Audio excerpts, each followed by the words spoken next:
Looks like the stream is up. Stream looks good. Be going live in about a minute. Sound is live. Camera's live. So anything you say is live right now. All right? Yeah. Yep.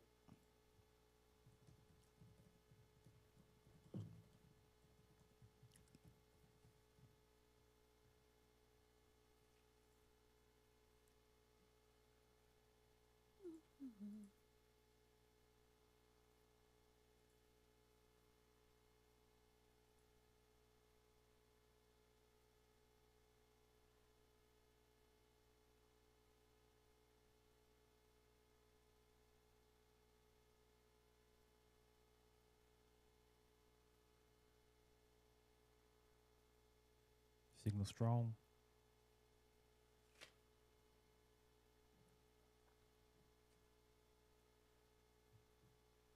Let's go.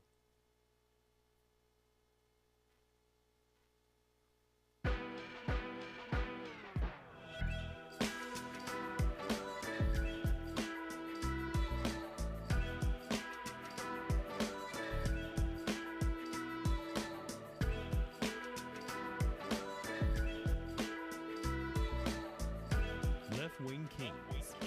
Listen, think, act, repeat. Welcome to the Left-Wing King podcast. It's been a minute. We've been off for a week, chilling, doing some things, wedding, Love Jones, all of that. But we're back in action today, and we're going to be discussing some crazy little topics today. We're going to go over political conspiracy theories. We're going to talk about arguments for separating church and state. And then we're going to get into Caitlin Clark being left off of Team USA. I'm your head moderator in charge of HMIT Malik, and I'm joined today by my queen, Walanda. What up? And King Ace. Yeah. We're in the building. All right, let's get it cracking. Today we're going to navigate through the intricate maze of the 2024 election conspiracy theories. Now, we'll focus on 5 political conspiracy theories that have sparked intrigue and debate across the nation because Americans have extremely strong feelings, as we know, about the legitimacy of all of these claims. So let's talk about these 5 outrageous political conspiracy theories. So, conspiracy theory number 1, the FBI instigated January 6th. Republicans claim that the January 6 hostages or convicted felons were victims of FBI operatives who organized and encouraged the attack on the Capitol. Now, Walanda, where is this theory coming from? Misinformation. More misinformation. So we know January 6th has a widespread of the former president, Republicans, repeatedly expressing the support for those who participated in the insurrection. So I looked at some statistics on who believes these things and why is it happening. So 44% of those who voted for Trump are the ones who believe, okay? But there also are some independents, so there's 13%, 13% Democrats and actually 30% of independents. So I was like, okay. 39%. So, yeah, it's pretty high. Well, I thought it was high for the independents. So I was like, why is that? So despite the detailed congressional hearings, you've had over 725 that have been completed. And yet with all this information, they still have some type of falsity on what is happening, which behooves me. Also, there's about 700 defendants have already pleaded guilty. So you got the QAnon, QAnon. I don't even know what it is. QAnon shaman, the ex-Klan leader too. He also blames Trump for the attack. So you got some people on his side that actually also are saying that it was Trump. FBI, of course, says no, and there's no refutable evidence anywhere that I could read that the FBI had anything to do with it. And obviously, we all know that some of the police officers were harmed in the insurrection. So it's just really intriguing, but I don't know. They didn't see that shit with their own eyes. That's what they're killing me. Like at the end of the day, you saw that shit with your own damn eyes. Like, you know what I'm saying? Like, the funny part about it, January 6th, I actually had COVID. I was at home that Watching whole that shit. time. Front row, center stage. You know what I'm saying? Like, what the fuck? All that you said is cool, Walanda, but goddamn, I seen it with my own eyes. They actually walked up and kicked the door in at the goddamn White House. I couldn't believe it. And what was killing me was it was militarily orchestrated. Like, they had dudes moving in formation. You know what I'm saying? in tactical suits.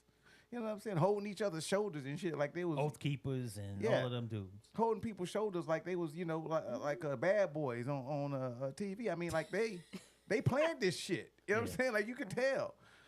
So it's just surprising to me that people, and on top of that, CNN, everybody was all over the place, saw it. So it's just surprising to me that what are you denying? What you saw with your own eyes? Here's the funny thing about it, man, is I think the funny thing about it is that they saw it with their own eyes, but the way that they give validity to the conspiracy theory is that what they're saying can happen behind closed doors, and you don't see that part. Or because it's the FBI, they could be dressed like normal whatever and just put themselves into the situation and they instigate and start it. Or they're behind the scenes somewhere pulling the strings. That's why they believe it. They don't argue what they saw. I think the argument is that the FBI is the one who pulled all this shit together. They instigated it, and you can't see that on the TV. I do want to point out, though, so 39% of Americans who say this watch Fox News. So we got to look at what media what outlets. spin is on it. I'm just saying, like 39%. How's That's being almost spin? right. There's about 16% on CNN or MSNBC. But you got to also look at the media and their take, and like you said, how they're presenting this information. Because you got almost 50% of the people who watch Fox News who are believing this. It makes me wonder, like, what type of commentary is found on that. We know that was Tucker News Carlson's ass back Right. in the day. Then they had enough nerve to say Black Lives Matter was behind it. And it was Black Lives Matter dressed up in Trump stuff. I saw maybe 2 niggas in that whole thing.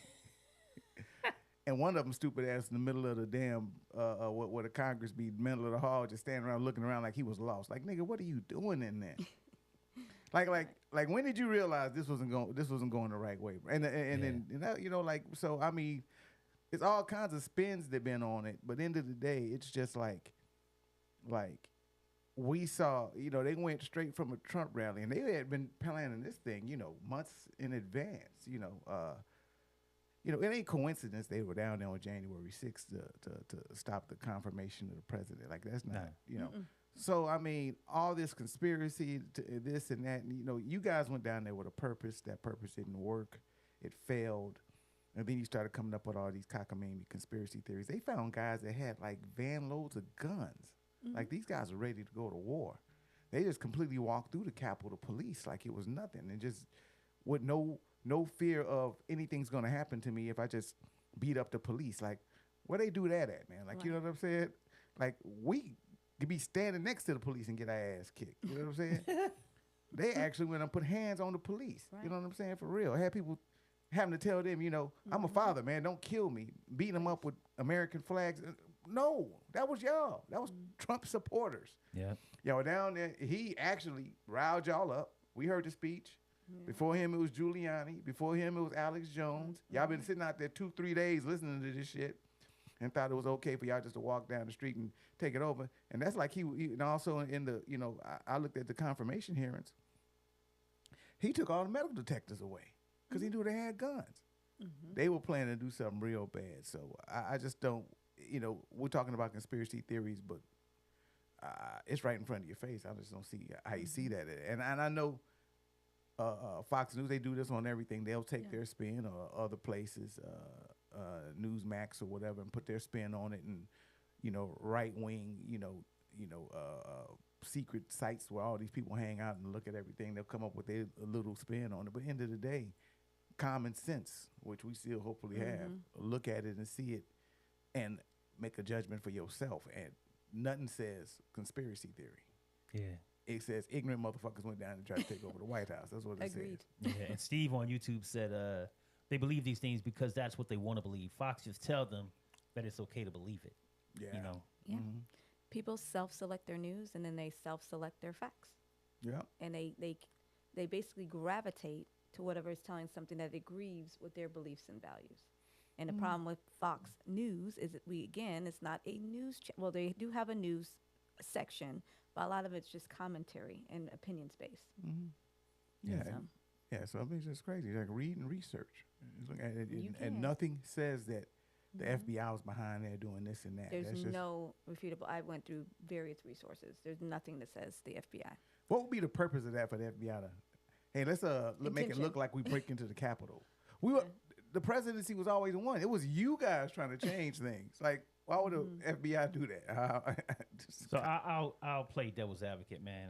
I'll say this, that there are resources out there that will say, you know, the FBI did this and the FBI did that, but like you said, they may not be reputable sources, but there are sources. Yeah. And when people go to your point, the news that reflects their opinion, then they're going to see that messaging and they're going to see what they deem to be research.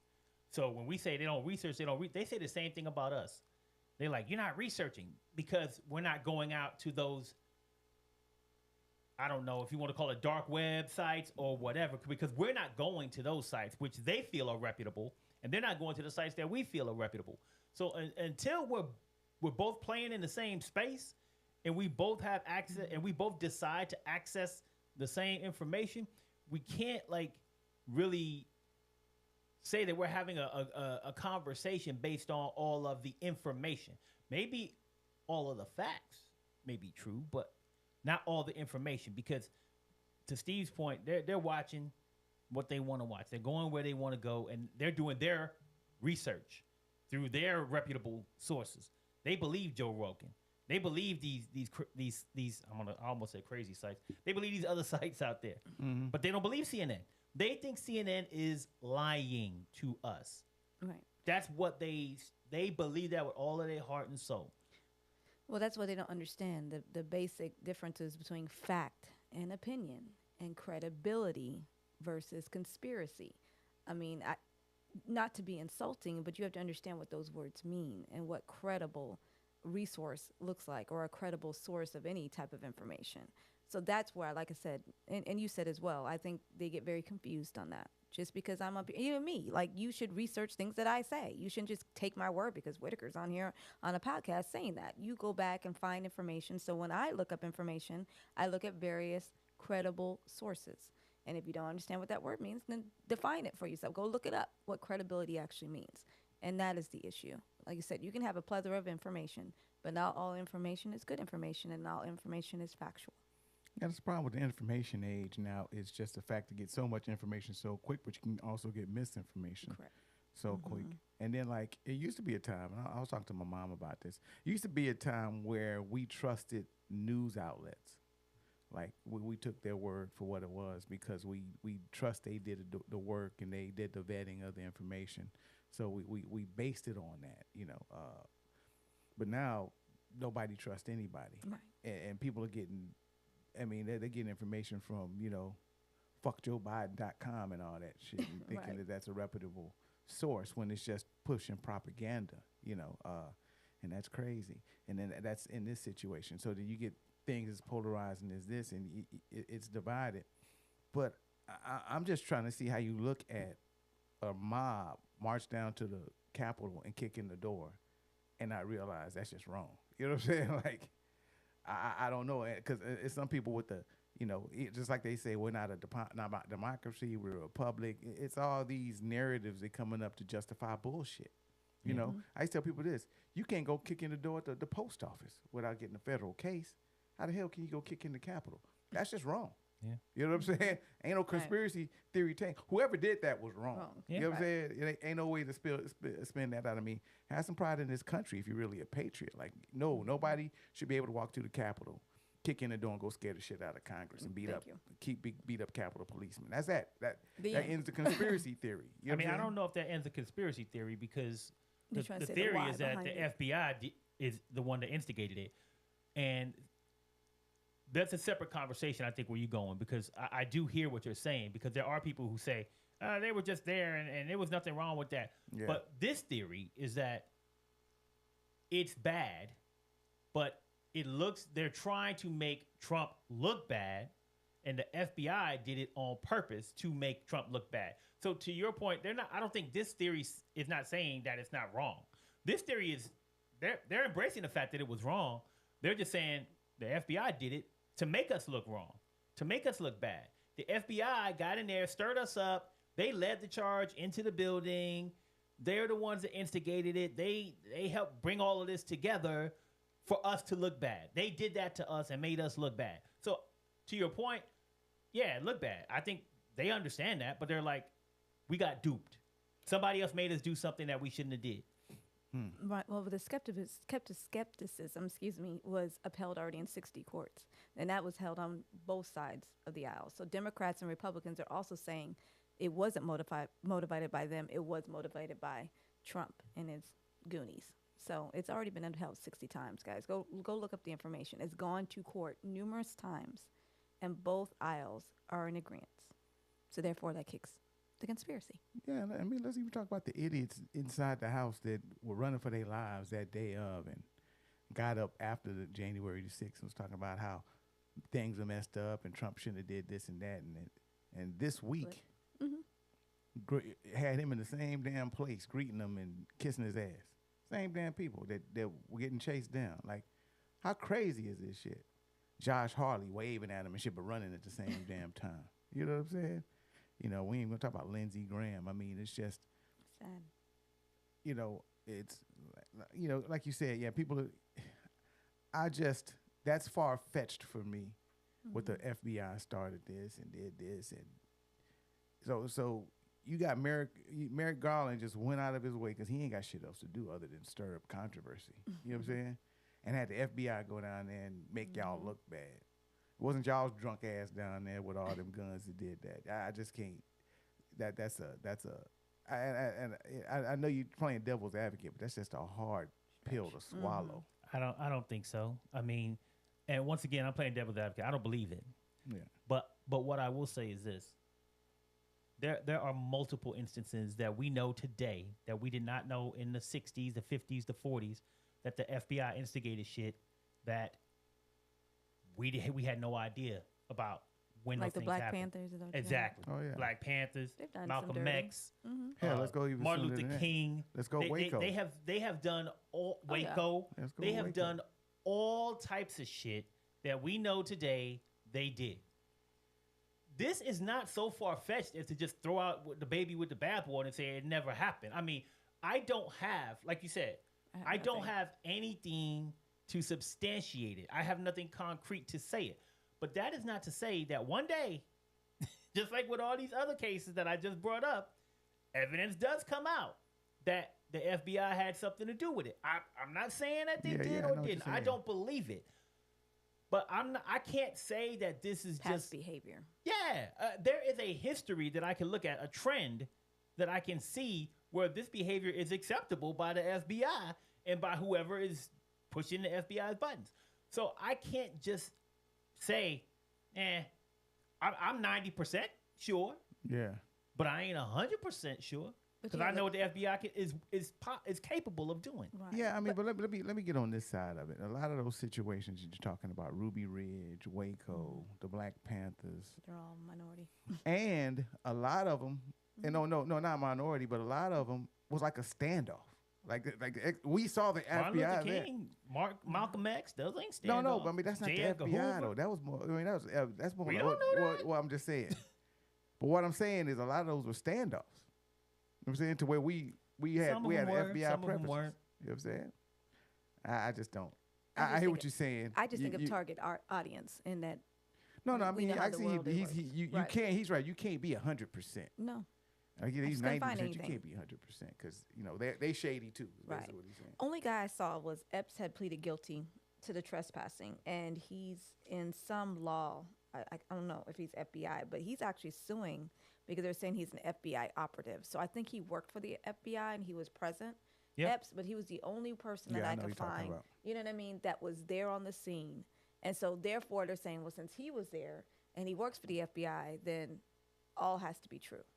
And he's actually suing at this point. So just understand he's saying it's defamation and slander against him. He was not an FBI operative. I'm not sure why he was there at the time.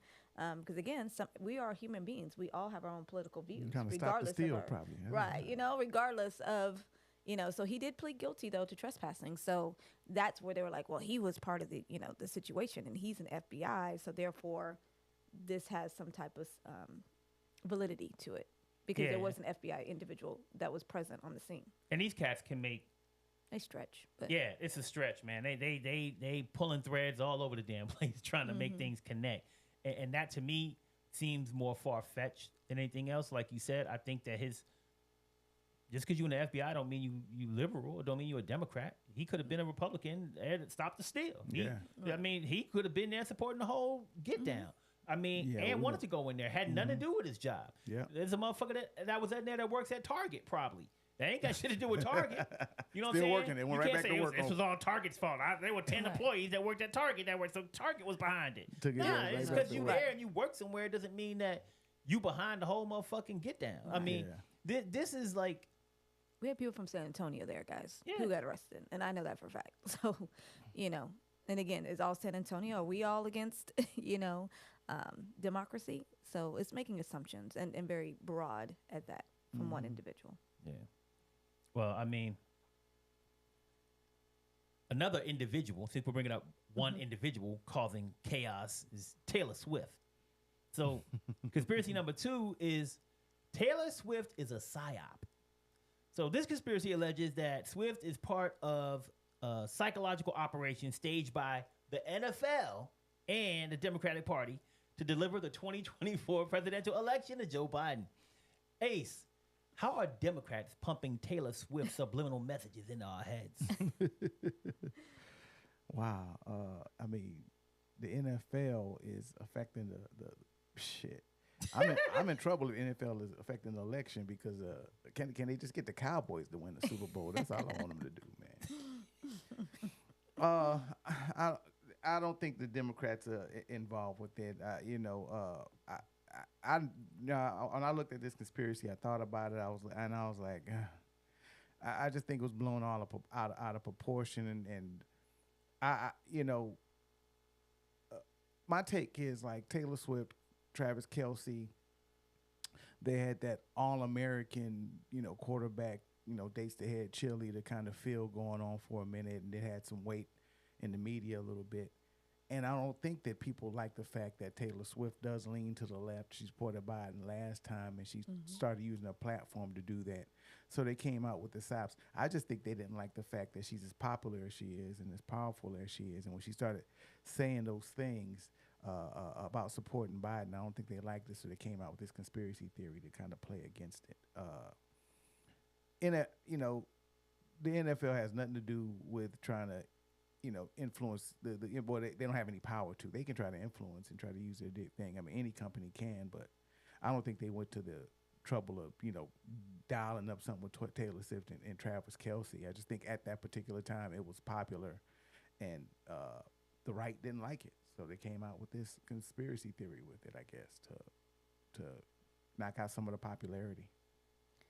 Exactly. And people have to understand that people people with money have influence, right? And people like Swift. She looks wholesome. She looks sweet. If you heard any of her songs, I'm saying their Swiftie fans are really diehard. Just to give you some statistics, though, in regards to her influence, the Electoral College, after she made a post, people actually went and registered to vote. Over 169,000 people. That's nuts. Okay. So her power to influence really is there, and I could see why people be afraid.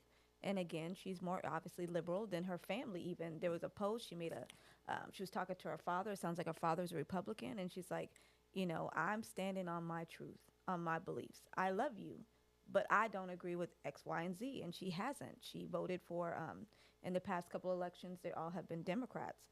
And again, she speaks to the younger crowd. The younger crowd loves her. They listen to her.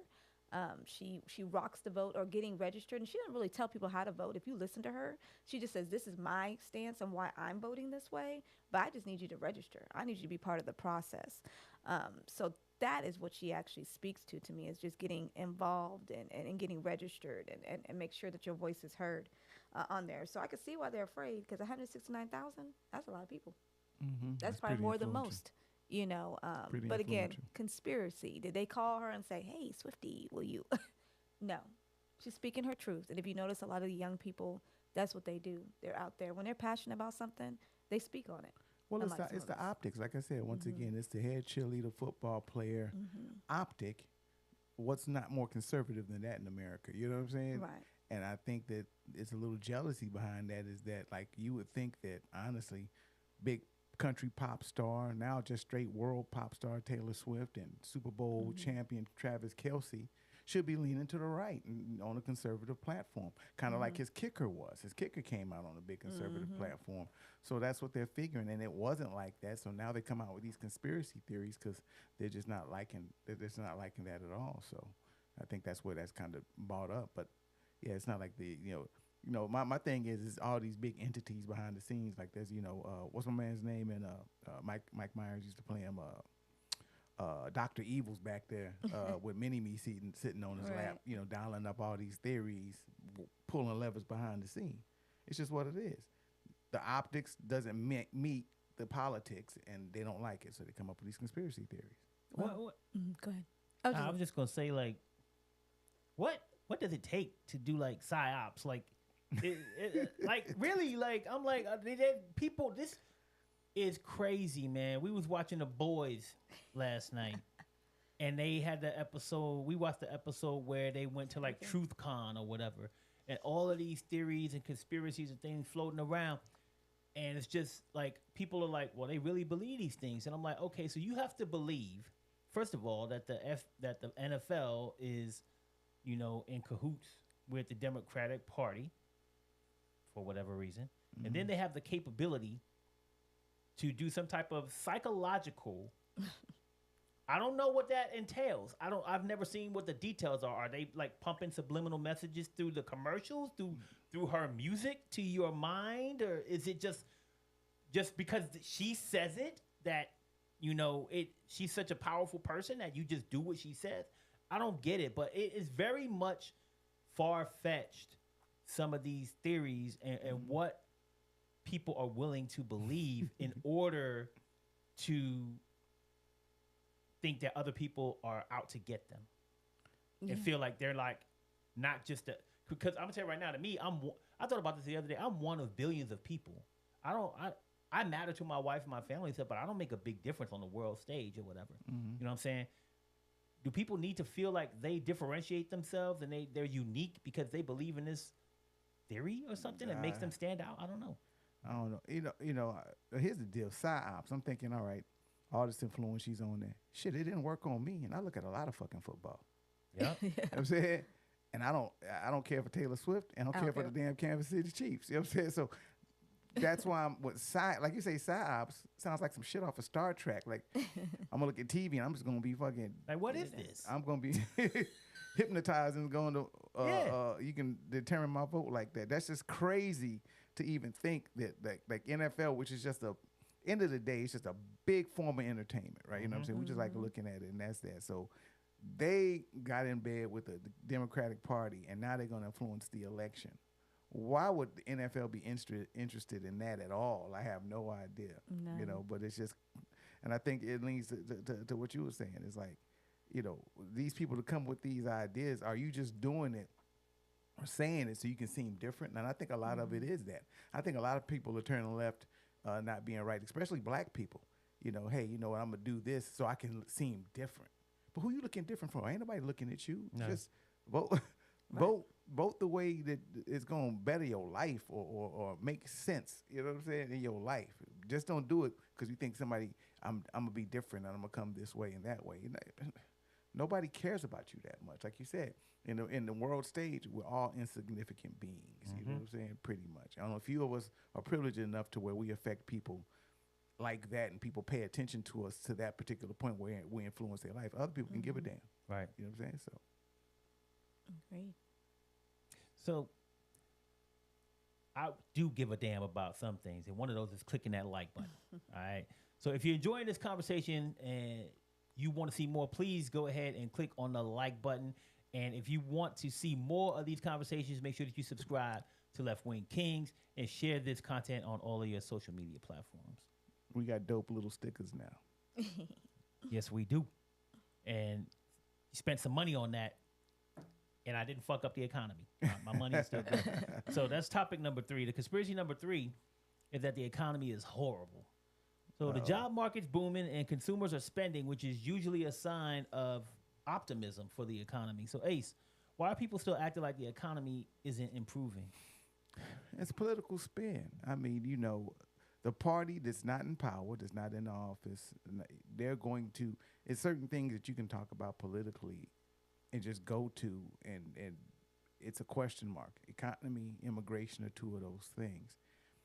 Because most people don't understand the economy in the first place when they say that. When they say economy, we're not economists. We don't really understand what that means. We just figure the economy means I ain't got enough money and I'm broke and I don't like that. Well, most people in life don't have enough money. I don't care when you catch them in any presidency, they're gonna feel that way. You know what I'm saying? It's I don't know the president that made me feel like, oh man, I got enough money for everything I want. I never had that time. And most people, that's what they base the economy on.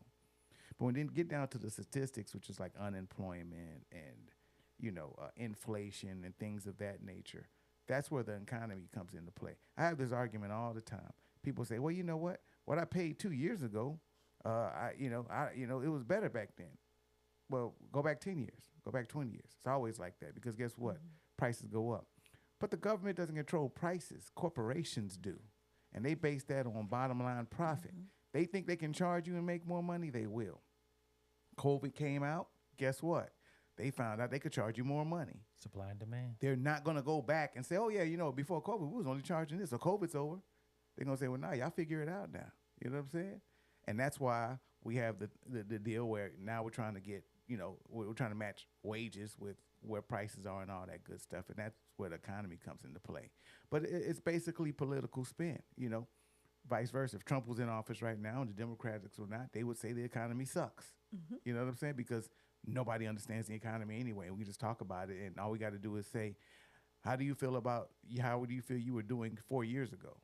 Well, everybody's going to feel like they did better 4 years ago. You know what I'm saying? Because we weren't in COVID. You know what I'm saying? So it's just all political spin when it comes to talking about the economy. And so that's why, it's dealt up as like a conspiracy theory because they're basing something on, if you look at the real news and the real numbers going on, everything's up. Yep. The inflation's cooling down, which means it's not going down, but it's now steady. You know what I'm saying? It's not going up anymore. And every month we put in more jobs. You know what I'm saying? Unemployment's down 50 years at a 50-year low. You know what I'm saying? But who goes and grabs a damn jobs report? Nobody. You know what I'm saying? If I didn't look at so much news, I wouldn't know the jobs report at. You know what I'm saying? So that's the conspiracy theory behind the economy. Yeah, he's exactly correct. When people, I would say normal people, everyday people, so they'll ask themselves questions like, how was I doing last year versus this year? How am I going to be doing next year? Where am I going to be at within 5 years? Those are the questions people ask, but that's not what economy is. Or when you look at inflation is the steady rising of prices. So yes, prices have raised, just like you said, 1 year from the next. Again, it's higher than it was 2 years ago, even a year ago. But inflation actually is slowing down, meaning prices aren't continuing to increase. And people don't understand that. All they see is I go to the store and I bought eggs and now they cost $4. But, a year and a half ago, it was at $2. Again, you're looking at the time speed of the price increase. That's what inflation is. But it still hurts people. So I think what politicians need to do better at is using their semantics and explaining it in layman's terms. What does that mean? Like you said, the job market is actually really, really well. Most people are employed at this time. Is actually at a record low for unemployment. And everything is supposedly better, right? But obviously when you go to the store, you're not feeling that. But do understand that the prices are not increasing. So they just need a better way of explaining it to people in layman's terms. And do know, when I went to school, I paid 89 cents, right, a gallon. That ain't never going to happen again. Ain't never going to happen. I was in high school, and it was 89 cents. 98 was high.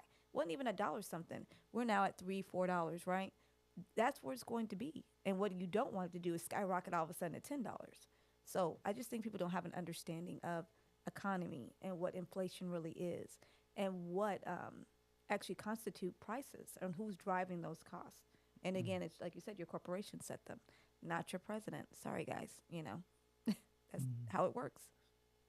Yeah, well, that was a nice way. Wallanda says these politicians need to stop lying to us, because that's basically what it is. They utilize that us not knowing enough about it. They utilize that to lie about us and make it seem like, oh man, things are so bad. And we're talking about, they call them kitchen table topics and all that. Look, man, I mean, and I can't speak for everybody because everybody has their own struggles.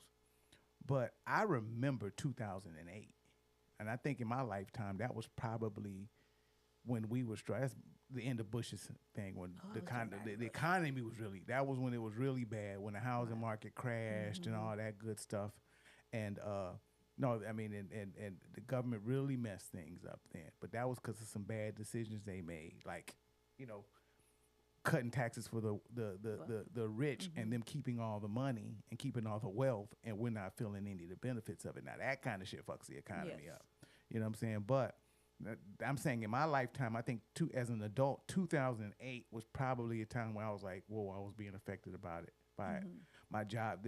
My job had to cut people and stuff like that. They had asked me to take a pay cut. That was a different time. That ain't happening right now. They looking for people. They giving people raises. Anytime, and I always say, anytime CEOs are getting these big bonuses you hear, and it ain't no economy thing.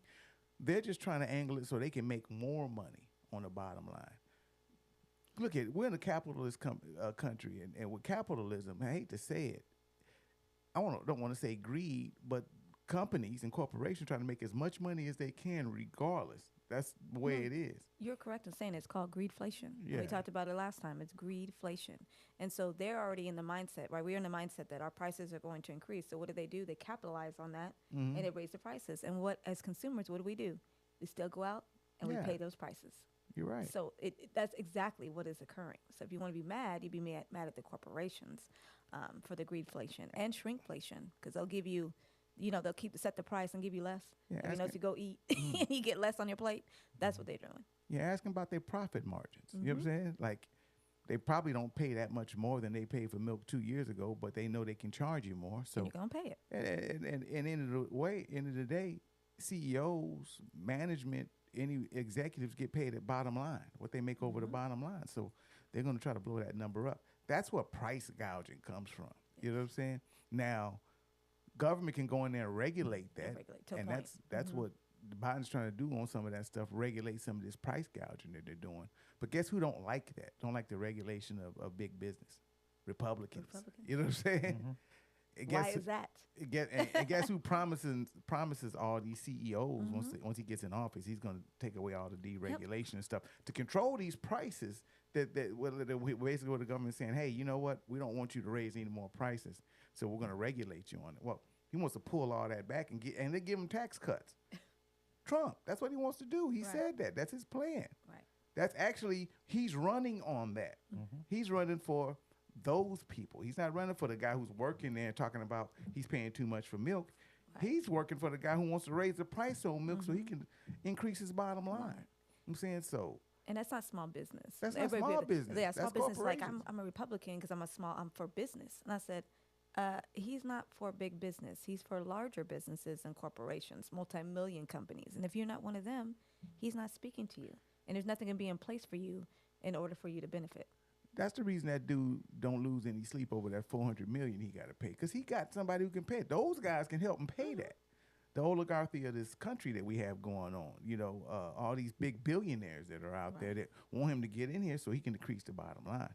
Dude, that's who he's running for. So, and that's, it's funny that, I don't want to get on, that's a whole nother show, but that's the myth behind the economy's going down. That's the way they're using that to influence you. Mm-hmm. Yeah, another funny thing, man. Once again, I'm still thinking about The Boys.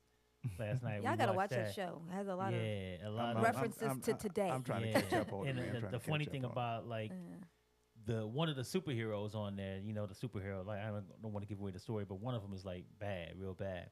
I know you're talking about. He talks about how people are toys. They're nothing. We're superheroes. They're toys. They're not us. We're better than them. And when you bring up, look, Trump is like, I'm here for big corporations. I'm here for business. And then the little people think that Trump is working for them, but he's not. He thinks you guys are toys. He's going to use you how he can use you to get what he wants. And then when he does his master plan, like Dr. Evil or whatever, he's going to be helping the people who are like him. Just like this superhero wants to help superheroes, but he's going to use regular people to get to that goal. So it's very similar in that respect from what you're saying.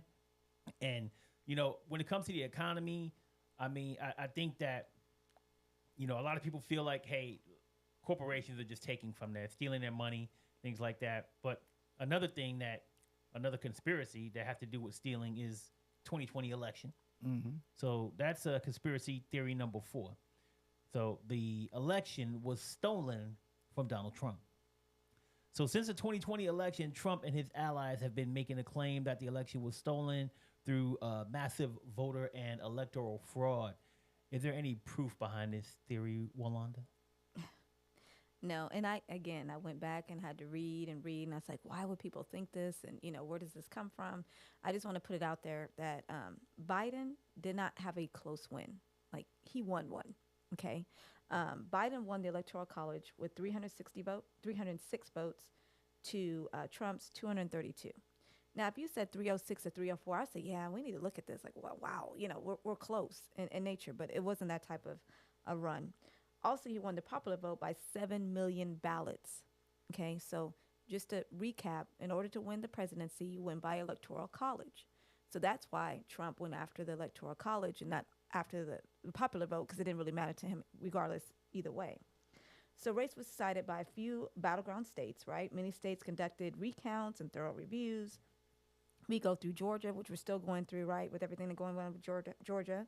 He recertified the win after conducting 3 statewide counts. So literally, they went and did it 3 times and came out with the same information. And again, the people who were in charge of that, guess what? They were on the right. They were Republican-based, okay? Michigan, a committee led by Republican senators, concluded no widespread systematic fraud in the state in 2020. Nevada reviewed tens of thousands of allegations of possible voter fraud. Pennsylvania finally certified the results from Biden, and he won 80,555 votes margin over Trump. So again, the numbers don't lie, guys. So even if it was close, I can understand it. I would be challenging it too. If you win and lose something by 1 or 2 votes, or even hundreds of votes, I definitely understand where the conspiracy would come in.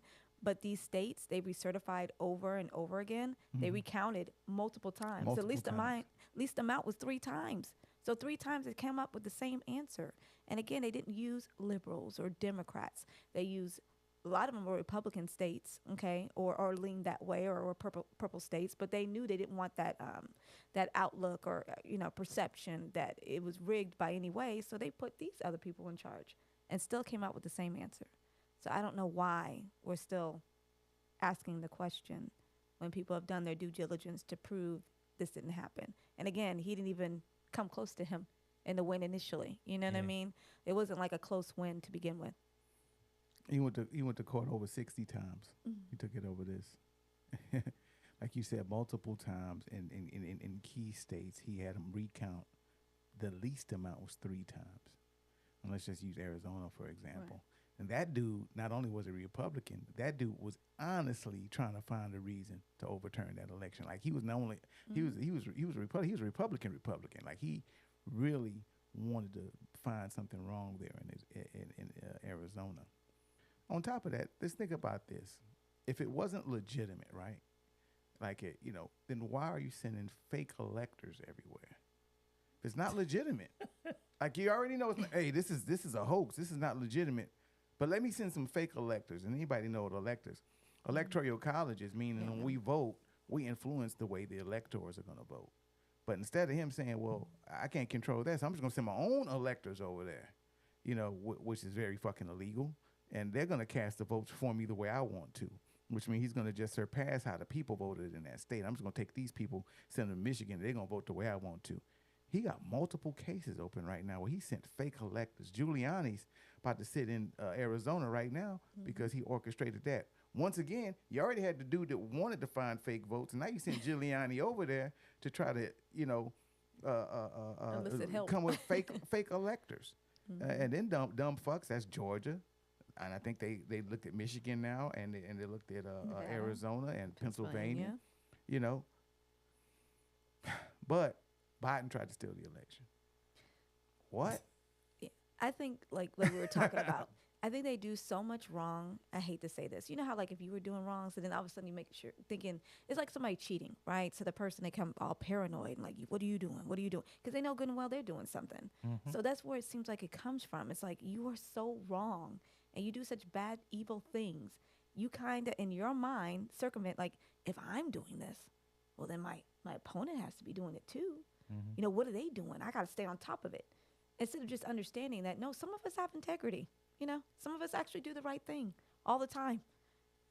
That's what I think. I think it's really serious paranoia. It's like being in a bad relationship with somebody who's cheating. And then they think their spouse is cheating because they're over here doing X, Y, and Z. And now you're paranoid by your own personal behavior, even though they try to prove to him over and over. And they even said, you know what, we'll count for you. You know what, you're right. Let's go ahead and count it again.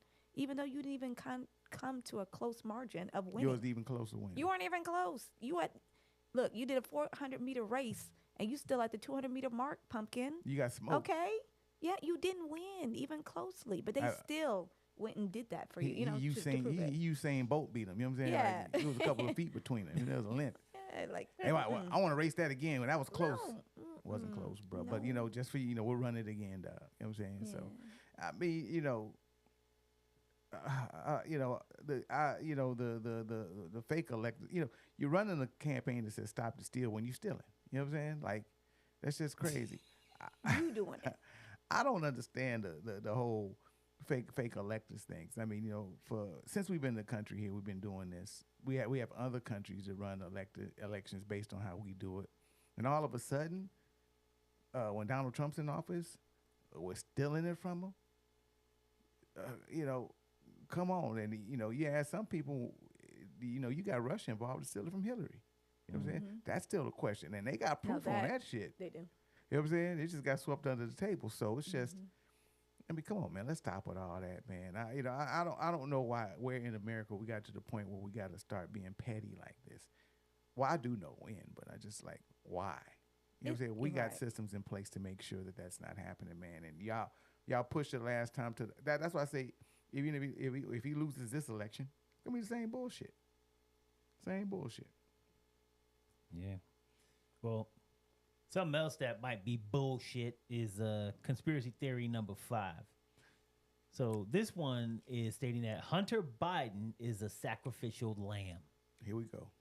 Republicans claim that the DOJ is running election interference for Joe Biden by convicting Hunter Biden and creating a false perception that the president doesn't control the justice system. Ace, is Sleepy Joe selling out his son for the presidency? Man, this Biden, man, he's either old and incompetent or he's Dr. Evil and very competent to come up with a plan like this. Like, no, that's crazy. Let me put my son out there to get arrested and get persecuted so I can get Donald Trump, who does enough shit already to where I don't even have to do that. Like, that don't even make no sense. You know what I'm saying? Like, nah, he's not behind that. But then I fall to the fact that I thought he wasn't competent enough to be behind that. He's too old and he's sleepy and and all of this and that. But all of a sudden he's a mastermind. Man, he came up with this idea and he influences the court to put his son through turmoil and embarrassment and get sentenced to prison and may have to even go spend some prison time just so he can make it seem like the justice system's legit because they went and got Donald Trump. Once again, I know Donald Trump's famous, but he ain't that fucking important. He do enough fucking up on his own. He ain't got to do that. You know what I'm saying? He ain't got to put Hunter Biden out there. It's like either the justice system is corrupt or the justice system isn't corrupt. Either, like, for instance, they were right with Donald Trump and they're right with Hunter Biden, or they're not right on either one of them. Mm-hmm. Because that's basically what people are saying. Like, oh, man, the justice system, they got it all wrong when they went after Trump. But then, shoot, they must have got it all wrong when they went after Biden. You know what I'm saying? Like, it's either way with that. You know what I'm saying? So, nah, man, it's just what it is, man. The justice system, I think, honestly, in both cases, kind of did what the justice system's supposed to do. They picked 12 jurors, and those people came back with a verdict based on evidence, and that's basically what it is. Ain't nothing behind that other than that. You know what I'm saying? We all know Hunter Biden did what he did. Hell, he paid the fine already. It's the Republicans that went back and said, hey, you know what? That's not good enough. We need to take him to court. Why did they do that? Because they top boys in court, and they needed something that had the name Biden in there to just fool other people that believe in all these fucking conspiracy theories. You know what I'm saying?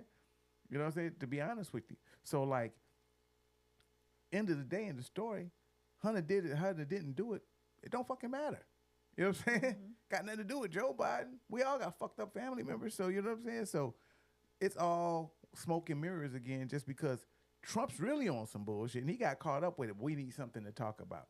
Because guess what? Fox News, everybody, they want to spill this on Hunter Biden. They threw that out as soon as they could right after the verdict. Because at the end of the day, in the story, Donald Trump still got convicted for what he did. And he did some fucked up shit. That's basically what it is. And 12 people went and decided it, and all them people weren't people who just hated Trump and just wanted to come after him. There was just 12 people that looked at the evidence and said, yo, you know what?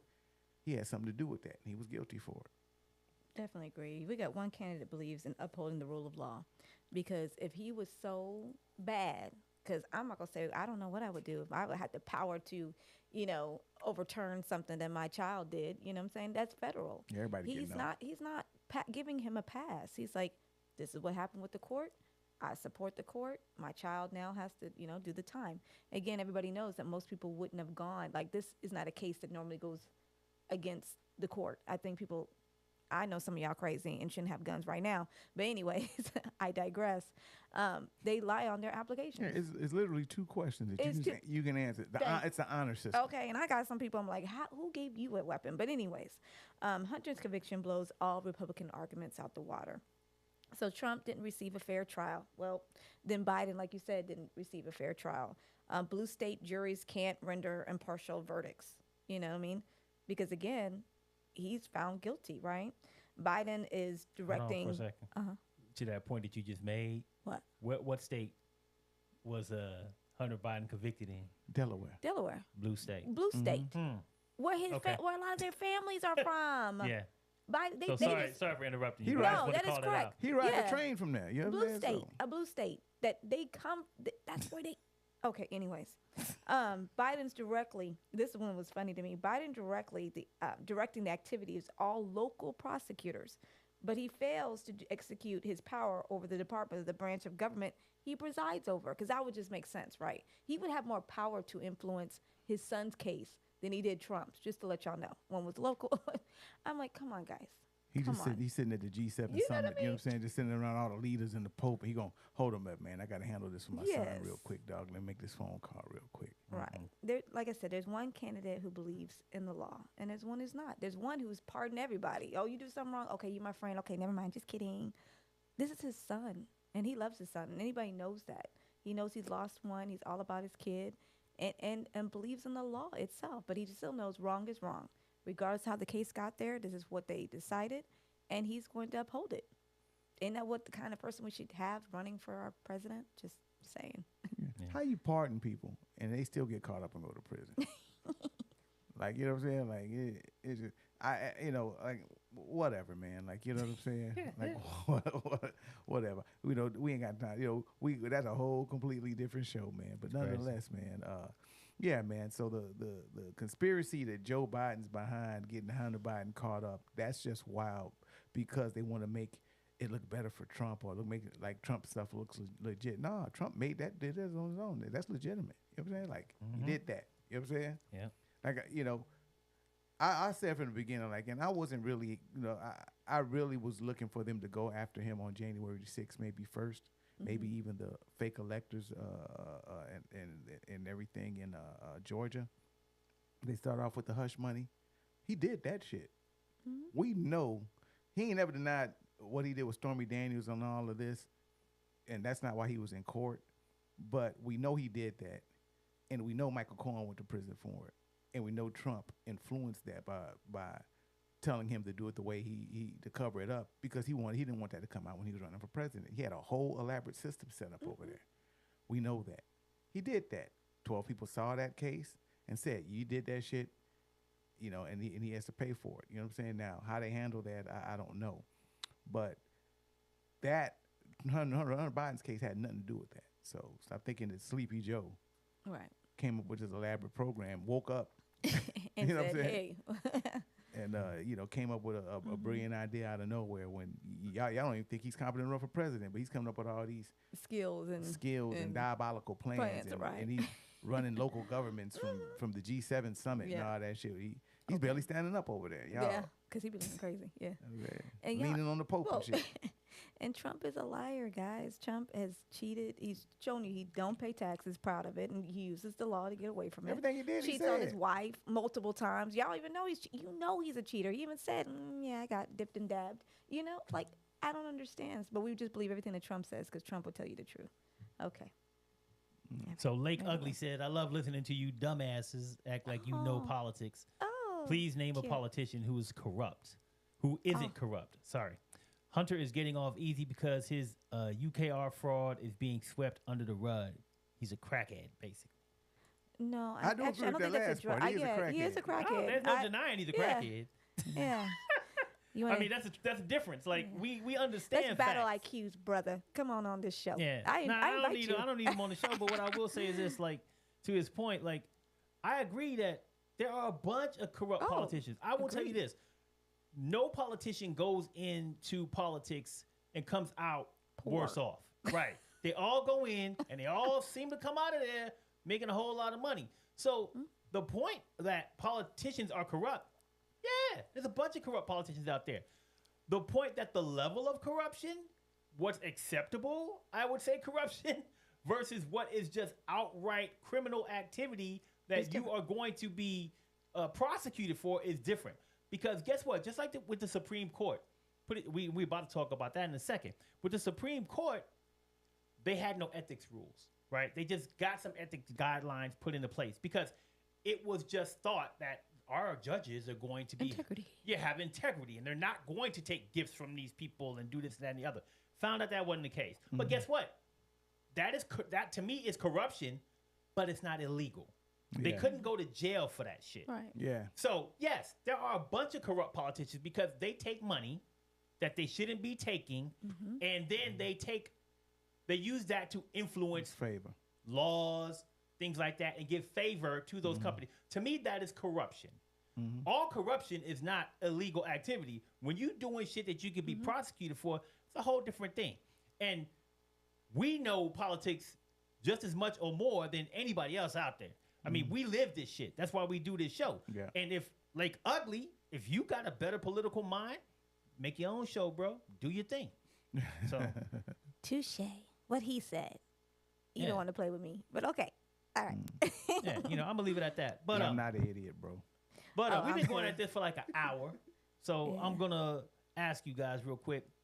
We got 2 more topics to talk about today. I know we got other things going on in our lives and things like that. We good to keep going? Let's keep running it, man. All right, let's rock.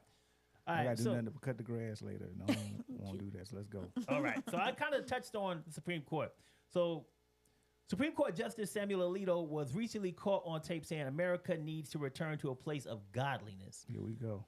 This statement by a member of the Supreme Court flies right in the face of one of our pillars of democracy and a cornerstone of our society, the separation of church and state. But is this principle really vital to our government? We're going to go ahead and explore our 5 arguments for separating church and state. The first one is preserving religious freedom. So the separation of church and state ensures that there isn't an official religion of the United States. Why is this important, Wanda? That, I mean, obviously is a fundamental principle in a democratic society. We do understand that. So everybody screams freedoms, right? So we don't want to favor or endorse a specific religion. We have various religions. We got Hinduism, Buddhism, Christianity. You know, I can keep going and going and going and going on there. But that is just basically to allow, like, right, we speak about freedoms. We can't just endorse one. So it keeps you that separation there. And then, of course, to prevent government overreach. You know, we don't want our government telling us or being influenced by religious things. We all know history, right? Or at least we should know that a lot of wars have stemmed from religious or argument in religion as well. So just some of those. And, of course, promotion of equality. Okay, we talk about equality and we talk about freedoms all the time. So people have the freedom and the right to believe what they want to, and government shouldn't be overreaching or being intrusive on anybody's personal beliefs. Yeah, people are okay when those freedoms are their freedoms. They just don't respect other people's freedoms, and that's kind of where this comes into play. But I'm gonna touch on that history part because that's where I was coming from with it. Like, yeah, we tried that already. We tried kings already. We tried where religion was in government and it was very corrupt. Spanish Inquisition, where they just started killing people because they didn't believe. We don't want to talk about the religious persecution that created America, why the Pilgrims came over here because they were being persecuted because they weren't part of their Church of England, where the king made up his own damn church because he wanted to get a divorce and he didn't want to go by what the church said, and they had political power. So everything that you're talking about when it comes to religion and state, there's a reason why we separated that. Let's talk about the Crusades. Christian Europe just decided, hey, we want Jerusalem back. You know what I'm saying? And we don't like the Muslims. And they went over there and they had wars with the Muslims for hundreds of years. We can go back, completely back in history, in world history, and see why that doesn't work. So we come to America where we have freedom of religion. Now all of a sudden, we have another religion that's trying to influence politics, which, in a certain party went in and, for political or religious reasons, banning abortion. That's the argument, right? It goes against religion. You know what I mean? And we see how that's working out, how that's dividing the country. It just don't work, bruh. Because why? What I believe and you believe may be two different things. Doesn't mean we're wrong. I just have a different belief. I may worship a different way. I'm not a bad person. Most religion is based on morals. I'm not a Muslim, but they seem like pretty moral people. They have pretty moral. I'm not a Mormon, but they're pretty moral. Yeah, they got multiple wives, but they're morally standard. I don't hear anything bad about, really like just Mormons just going crazy, So religion in a moral aspect kind of plays, but your beliefs might be my beliefs politically, and we need to have a discussion about that. Right. That's why state is separated from it. That's the basic breakdown for it. Now we got Christian nationals, which they use that term Christian very loosely. You know what I'm saying? And even though I'm Christian, their morals aren't my morals. They have different thoughts, different ways of doing that, doing things, and they're influencing politics a lot. That's not good. That's not good at all. You know what I'm saying? Because they're now forcing their beliefs on a lot of people. So that's important in the church and state. You know what I'm saying? When it comes down to it. Yeah. I was just saying clear boundaries, because they should not be wielding or being able to influence politically. And we know we see that every day. I think that's why we have so many conversations now. And again, and some people who say are devout Christians, they're not very Christian-like, I would say that. So I guess there's obviously different branches or degrees of Christianity, because a lot of things that come out of some of their mouths and their actions are actually completely opposite of what a Christian would believe. And some people walk the Christian life. Some people twist the Christian life to fit their lifestyle. Oh, yeah, definitely. You know what I'm saying? So that's it. And then some people don't believe in God at all. What do you do with these people? Exactly. You know what I'm saying? So when we talk about these arguments, the second argument for separating church and state is preventing religious coercion. So when government and religion are intertwined, there's a risk that the state could force some religious ideals and practices on citizens. So what's the danger in that, Ace? I think we're sitting here, the example is a danger in that. Slavery was based on religious practices that were funded by the state. They passed laws based on religion that was based off the Bible. They created slavery and justified slavery. So everybody sitting at this table is an example of when that goes wrong. You know what I'm saying? That coercion. It's people that still got laws on the books right now that are stating how slavery was legal and all of that good stuff, and and mixing of the races were wrong and all of that stuff based on biblical context. Because at the end of the day, man writes their laws based off of religious laws fundamentally. Is where they come from. Thou shalt not kill. We write our murder statute behind that. You know what I'm saying? That's what we justify behind things that simple. But then a lot of people are going to that Bible and twist it also, especially when it came to slavery. They did that. Taught us that out the book, wouldn't allow us to read it ourselves. Stuff like that. So, yeah, coercion can go real far. Once again, is a reason why you want to separate church and state. Sometimes it gives people bullshit reasons to do bad things. You know what I'm saying? So, Definitely agree. We should focus on secular governance. So, like you said, like generally we have specific values, right? Thou shalt not kill, okay, things of that nature. But other than that, it should be on practical considerations and not your religious views. Just to bring in light of what we're talking about, like right now in the Texas Education Agency, that's your TEA that governs for the state as far as curriculum that goes into your schools. In elementary, they're actually trying to push Christian values and biblical responses. And again, how do you feel about that? How do I tell my Muslim child that, well, we're going to learn Christian stuff today because that's actually in our curriculum. And what the state is actually doing is they're dangling a carrot in front of a lot of these districts saying, hey, we'll pay you more money, $6 per pupil. So just do the math on that if you put this curriculum into play. So if it passes, your kids are going to be forced to learn some biblical information, I guess. And again, that's personal. We all have different views and value systems, and we know that in school systems we have diversity, and we need to accept that and applaud it. And you don't force your views on somebody else. Like they want to accept it, great. That's why we go to church on Sunday, or choose not to go to church on Sunday, or whatever you choose to do.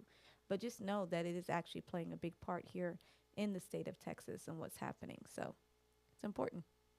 Yeah, extremely important. And another thing that's extremely important is clicking on that like button. All right. So if you're enjoying this content, please make sure that you like this video. And if you'd like to see more conversations like this, make sure that you subscribe to Left-Wing Kingz and share this content on all of your social media platforms. do that. All right. So let's talk about argument number 3 for separating church and state. And it's promoting respect and diversity. So there's that word again. here we go. Diversity. So a secular government allows for a multitude of faiths and beliefs to coexist peacefully. Ace, is it important nowadays to foster a society that values diversity? Yeah, I believe so. I think it's some people that don't because they think diversity means they're not included. Diversity just means everybody else is also included, and it's important. So, yeah, it's very important, man. Like I said, it's funny, man. Right before this show, I think it was yesterday, I saw a clip of, I think it might have got sent to us, but it was with Colin Powell talking about when Obama was in office and how they were talking about he's a Muslim and blah, blah, blah. And Colin's house take was, what if he was a Muslim? And he's talked about a young man that went to the Iraq War and died. Mom was crying over his cemetery stone, and he was a Muslim. You know what I'm saying?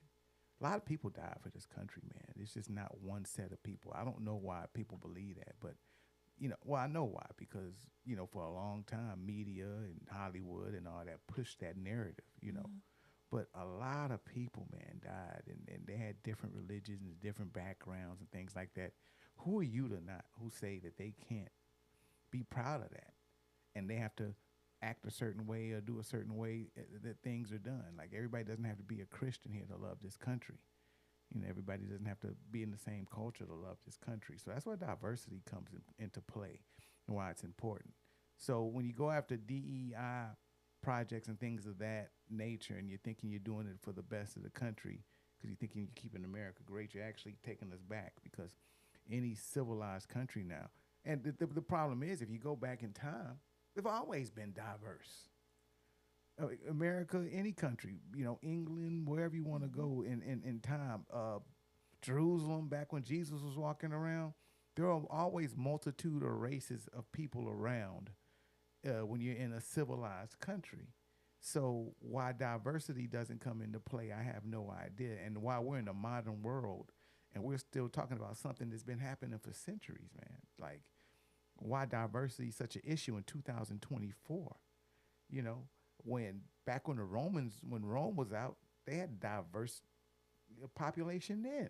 You know what I'm saying? And just dealt with it the way they did. I mean, they fed Christians to lions and shit like that. You know what I'm saying?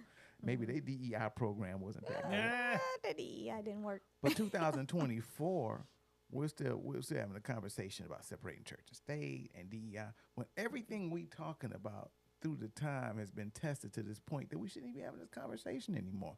You're bringing up shit that we've proved that didn't work, and that's why we moved away from that. You know what I'm saying?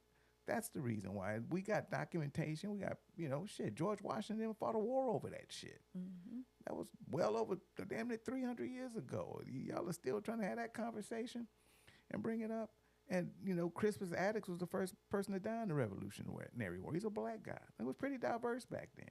You had free black people. You had slavery black people. You had all kinds of ethnic, Caucasian people here. You had Native Americans. You had Spaniards. You had, all kinds of stuff here. And we're still talking about diversity? Really? Yeah. Promotion of equality. Again, just the national stance on religion should be you should treat all your citizens the same way, regardless of their religious beliefs. Again, if we look at historical things, like you said, all these wars that happen based upon people just having different views. I don't know why in 2024 we're still having this constant conversation over and over again about embracing people's differences. We are not monoliths, meaning we're not all the same, whether ethnicity or education or religion, but if you go back and look at, even in your workplace, people are different and we're accepting, right? We still get the job done. We still work together amongst each other. It's just really sad that we still are having conversations based upon differences. I feel like I'm almost stepping 20, 30, 40, years back. You going further than that? Right. Well, yeah, further than that. Let's see. But not too far because, even the 60s, 50s, we still, and it's reading people's comments. I've been really big on just going on social media and just reading things that people say. And my eyes pop open, and they'll claim that I'm a Christian and this and that. And I'm like, you just said, that don't seem real Christian. Like, what would Jesus say? I feel like we didn't put that. What would Jesus do? We need to bring that phrase back. What would Jesus do if they saw you? So, not my Jesus. Again, just accepting the fact that we are all different. And that's what makes this country, right, great. Again, is that what we're supposed to say? Like, it makes this country great for being able to embrace all the newness and differences and be accepting. But I just feel like, I don't know, something's happened to us. Yeah, something's happened where I think that we're starting to not care about people or organizations having integrity. And that's actually argument number 4 for separating church and state, religious integrity.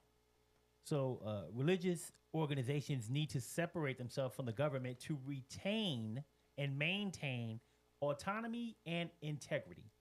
Right? So, Walanda, do religions still need to have integrity? Of course, because integrity should be what's in the fabric of making you who you are. Because integrity means like doing what's right when no one's looking. You should be doing the right thing all the time. I would think the principles of religion, right, and that the biggest part of religion, that's why they want to talk about and supposedly bring it back to schools, like our kids and their character, and that actually raises you and making you who you are on your morals and beliefs. Like we should have fundamental things that we say, you should be kind, right? And I think we should all be able to define what the word kind means. You should not kill, right? We shouldn't murder people, I think those fundamental things, I think with the integrity, I think we all need to still have. Now, I'm starting to doubt that, though. I don't think people really understand and define what integrity is anymore. That's the problem. They think, they scream out, I'm a Christian. I'm like, but you're not following Christian values. And Christian values are really pretty simple. Be kind, treat others as you like to be treated. Love your neighbor. But we only love people when we believe the things that they believe or they're similar to us in nature, whether it's physical or on a religious standpoint. So I think we're missing a lot of those great teachings. Otherwise, I would be for it, too, if that's what we were teaching. But that's not what's happening a lot of times. So, yeah, integrity should be who we are. And you should want a president or anybody else running the country who actually exhibits that. And I feel like, in essence, we are going the opposite direction with some of us, how we view some of our candidates, I guess. And through the test of time, nobody's agreed on religion, period, plain and simple. I mean, and it's just such a vast work that nobody ever will. And that's the problem with religion and trying to put it in charge of a company. 'Cause just because I'm saying everything is right don't mean that you agree that everything is right. And it's kind of hard for me to judge your lifestyle and say, all right, well, you're not part of this religion, so there's something wrong with you. You know what I'm saying? That's where this world's getting back to. But they forgot that we did that for centuries. Just didn't work. There's no one religion that everybody agrees on, and there's no one religion that's above anybody else's. You know what I'm saying? You know, some people believe in Allah, some people believe in Jesus, some people believe in Buddha. They all got stories. So once again, they're still fabricated in morality and basically doing unto others as you went done unto you. Just, you know, just a basic common thought. But where we get in disagreement is when you come and tell me I got to live this way or that way. You know what I'm saying? You know, it's almost like the homeowners association. I might not want to paint my fucking fence, or I might want to paint my fence, and I can't. But you're telling me, you know, you're intrusive, and nobody likes homeowner associations, but nobody's gonna also like religion telling you what you need to do. Then on top of it, it had influence. That's why they took the power away from the Pope. The Pope was just sending people at war. And you know what? They're not Christian, man. Go attack that country and make them Christian. Like, that's basically what they were doing. That's how they did America. That's how they did Africa. You know what I'm saying? Colonized it on religion, on the fact that we're the better people. We got morals. They're uncivilized. Go kill them all. Take their land. You know what I'm saying? Sounds real Christian-like, huh? Yeah. You know what I'm saying? And Yeah. the Native Americans here. It was funny. I was looking at a movie clip a couple of days ago, and it was funny. It was talking about when the Native Americans sat down with the U.S. government, and the U.S. government was convincing them that they needed to move the reservations, and they kept telling them, "Well, you don't own this land no more. I don't own this land. This has been my land for centuries." Saying by the law, U.S. government, you don't own this land. Like, how crazy is that? That, you know what I'm saying? How you do like that goes back to like that joke. Like, I forget who it was. It's like people came over here and said they discovered America. Yeah. How you discover a place where there was already people at? There are people there. There was already people here. You ain't discovered nothing. You just claim it. Yeah. Then you wrote laws and told them they had to move, and I'm gonna move you to this little piece of crap land so I can have all your good land, but you already here. Yeah. That was based on religion, man. Oh, and those were Christians, remember? That was Christian, and so that's why I'm saying we know that Christianity, I'm better than you, bullshit don't work, because Jesus didn't build it that way anyway. I want to get back to kind of like the integrity part of the conversation real quick, because, you know, like I kind of talked about in the build-up, religious organizations need to be separate from the government so that they can have integrity, which means they are doing things within the scope of their religion without having to worry about the government stepping in and saying what they can and can't do. And when you look at the definition of the word integrity, integrity is the quality of being honest and having strong moral principles, right? And when I think about that, and I think about the question I asked Walanda, like, do religions still need to have integrity? I start thinking about what I hear a lot of. I don't know if it's white Christian nationals. I don't know who it is, but people who claim to be evangelical in some way, shape, or form, accepting behavior that's bad while saying that they're Christians and they're upright and they have, and that's not integrity to me. No. To me, I don't think that as we move forward, I think we're losing a lot of our religious integrity because it doesn't matter anymore. You're not honest and you're not upright and you don't have moral values if you're accepting. I have seen people put up things like Trump is Jesus and stuff like that. Like, you're not even supposed to have false idols. False idol. You know what I'm saying? Moses told her that. All of these things are like, your religious integrity is out the window. Like, there's no alignment to the religion that you're claiming and the actions that you are supporting. So at the end of the day, just to kind of get my spin on it, I feel like religious integrity is just gone. But that leads to our last argument against, or argument for, separating church and state, and that's number 5, which is ensuring equal treatment. So I think you kind of touched on that one, Walanda. I already did. You know, without the separation of church and state, government policies could unfairly favor citizens who practice one religion over another. Yeah. So are we already kind of doing that? I think you already touched on that. We already really favoring one religion over other religions. Yeah.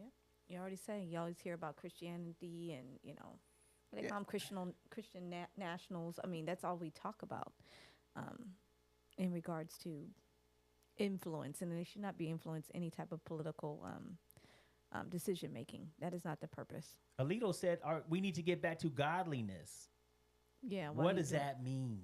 Oh, he need to go back to church. Right. He first and foremost. But I know basically I think that's him basing a lot of laws and decisions on on religion, but what he believes in and what other people right. believe What in. is his religion? Like when he says godliness, just because if you say, hey, we need to get back to godliness, that could be Allah, that could be Yahweh, that could be A lot of whoever. stuff. But in his mind, Yeah. is he saying like Jesus? or I something think like I think that? when people say that, certain people say that they're saying that based on Christianity, but their form of Christianity, which goes back to more recent things. It was based more on because like Christianity, if you talk about back in the 40s, 50s, and 60s, was very white, was very backed a lot of segregation and all that kind of stuff. And I think when he says that, he's going back. That's what he's going back to when he was earlier, when he was younger, and the life that he remembered back then. To be honest with you, but yeah, I mean, it's just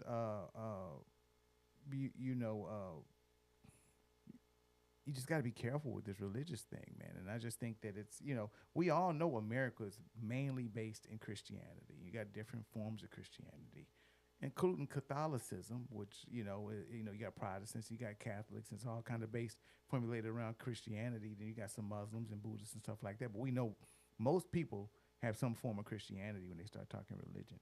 You know what I'm saying? Whose is right, whose is wrong, we don't know. But that was the cool thing about this country, that we didn't have to. We were under the idea that we didn't have to deal with that. But this push of really trying to put their form of Christianity in play is just nuts. Like I said, it's nuts, especially when it comes to things like abortion. Like, you know what I'm saying? Like, people really tried to push that on there and tried to base it on a Christian background, which I think is bullshit. I think that we're already treating religions differently in our country. To your point, there's I guess like the main base religion in America is Christianity, but at the end of the day, we already have a stigma against Muslims, Jewish people. Mm-hmm. There's religions out there who we either, and even in some cases, some people might say that Jewish people get treated better than Christians, right? So I think equal treatment is why we separate church and state, to give each religion the opportunity to stand on its own and be respected. But I think, to the point of the question that I asked, I think we already treating some religions worse than others. Like, if you're a Muslim, look how they try to say, well, Barack Obama's a Muslim. Well, what the fuck was that supposed to mean? Mm-hmm. Why are you saying that? Why are you even bringing that up? Because you think poorly of Muslims? Because you think that they're all out to get us? Because you think that they're all terrorists? Yeah. Because you think they're going to support terrorism? I mean, I think we're already treating religion like that. Yeah, and let's be real. There's a lot of Christians out there that are supporting domestic terrorism right now. Exactly. And basing what they're doing on their religious beliefs and things of that nature. And I'm pretty sure the Nazis have religion. You know what I'm saying? It definitely wasn't Judaism, but you know what I'm saying? So, Yeah. because, hey, man, that's the danger of religion, man. And that's what people got to understand, man, is that when people start getting their firm moral beliefs and thinking they're standing on a moral background, it gets dangerous. And that's what we said at this country hundreds of years ago. Let's not base our government on that. So we're making decisions based on religion. Yeah. But all of a sudden we're saying, oh, man, we need to put godliness back in. But let me hang up upside down flag supporting insurrections and stuff like that. Like, what? That's Christian-like. You know what I'm saying? Yeah. Well, I mean, I think that right now we're trying to, the equilibrium is off, trying to make things fair in our country when it comes to separating church and state and religion. Religion is being brought into a lot of conversations that I don't even think should be brought into from a political standpoint if we're really truthful about being fair. Another thing that some people said wasn't fair was Caitlin Clark getting left off the Olympic team for women's basketball. Caitlin Clark's like the Yankees of women's basketball. You either love her or you hate her. And the latest decision by Team USA is adding fuel to that fire. So Caitlin Clark didn't make the Olympic team, and her fans are upset about the decision. But Was this decision actually in her best interest? Today we're going to break down those 5 good reasons that Caitlin Clark was left off of Team USA, and we're going to start off with reason number 1, which is veteran experience. Team USA opted for a roster brimming with experienced players. Wanda, does experience make a difference in this situation? Experience always makes a difference, but I do want to point out that no WNBA rookie is on the Olympic team. So just understand that too. So none of them, which she would have been a rookie, am I correct by saying that? None of them made the team because of that. You want cohesive. We all know what experience does with our jobs, right? And so this is a job. There's psychological impact. I mean, you're on a world stage, so it's different, I'm sure, right? You play thousands of people, but now you're representing the world, like the world, your country, kind of thing. So I think the psychological impact, they want the experience in there, and there's the physical demand on your body as well. So I think, yes, they were correct on that. It would have been different if there was another rookie on there, then I would have some type of argument, like, why would she not make it? But none of the rookies made it. And I think there's a reason for that, because they do want to have that experience and that cohesion as a team. These people have played together for multiple years. I think all of them, if I'm correct by saying that, I believe all of them have either gone to Olympics already or won a World Cup gold medal or some sort. So, I mean, she still has time to prove herself. That's all. You're touching on all the oh, sorry. points. Just kidding. I'll be quiet It's now. all good. You did a Sorry. good job. It's all good. I researched. Hey, look, let me start off by saying Caitlin Clark is a phenomenal talent. Nobody's taking anything away from her. She's going to do great things in this league. Her ability to shoot from distance and just her just fundamental skills are awesome. And if you're a fan of basketball, you got to like Caitlin Clark, okay? But if you're also a fan of basketball, you also understand that, yeah, she it's a good reason she didn't make this team. Women's basketball, and people look at it and they'll say, well, Christian Laettner made it. But that's a whole different game when you start talking about the men's game versus the women's game, especially when it comes to Olympic. You know what I'm saying? Well, I'm just saying when it comes to the Olympic games, like, I think the dream team, because of when we started doing that, it made it a little more promotional on the men's side. Mm-hmm. Like, we got our stars and we got people there, and we really made it a little more of a marketing thing on that side when the dream teams came out. And sometimes the marketable college player made sense to put on that team, but you're also talking about the best people that played the game and probably played in the world on the men's side that we had on the professional side. We can't really say that on the women's side, because the women's they also go play in Europe and compete in Europe. And sometimes, and European players haven't really transcended like over to the WNBA league like it's over here. So they're actually, when they go out there, like the men's side, we kind of know we're going over there. We're sending the best players in the world over there to play, and it's kind of a showcase thing. But we go over there, and and it's gotten different now. The competition is more because Europe has kind of came over. But we go over there, the women's game, those players are competing against women that play at their same level pretty much. So we know we got to send the best players over there, the most experienced players over there. And I think it's probably a little more challenging for a woman to come in and kind of get on there. I don't care what she did in college, because we're talking about people that played on 2, 3, 4 Olympic teams, that been over there, compete, been playing on the European stage. They got experience in the game. Caitlin Clark has did great things in the college game, but she's really beginning her career. She hasn't excelled in the overseas game. She hasn't even found her mark yet in the WNBA. You know what I'm saying? Let's be honest. Angel Reese is average. She's the first player to get to 100 points, 100 rebounds as a rookie. She's the first rookie to do that. You know what I'm saying? Caitlin Clark hasn't got there yet. Not saying Angel Reese is better, but all I'm saying is, I'm not saying Caitlin Clark, Angel Reese is better, but Caitlin Clark right now is working through her rookie year and establishing herself in the WNBA. So to say that she should just been a given to get on the Olympic team, no, I think there's a line to stand in, and there's a lot of people, like I said, that not only play here in the WNBA, but also play in the European League and compete against those players over there. So, yeah. So,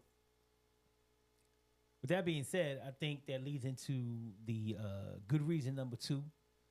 So that is, if Caitlin was selected, she would get limited playing time. So concerns were raised about how Clark's significant fan base would react to her potentially limited role on such a stacked team. Ace, was this a move to avoid any tension? Well, I don't think it was the move was decided to avoid any attention because they get tension by her not being on the team. But truthfully, they're pretty much right. I think they would have been disappointed when it came to it because there's a lot of players that have probably got more time than she would, and then they'd be complaining that she's not getting enough time to play. Look, she did great things in college. She hasn't been able to do that yet in the NBA, the WNBA. Will she get there? Yeah. A lot of it got to do because look, man, she was the best player. She probably went to the worst team or one of the worst teams. So right now it's easy for a team to focus on her and keep her out of her game. You know what I'm saying? With that being said, she'll probably get there once she gets some people around her and gets more established in the game.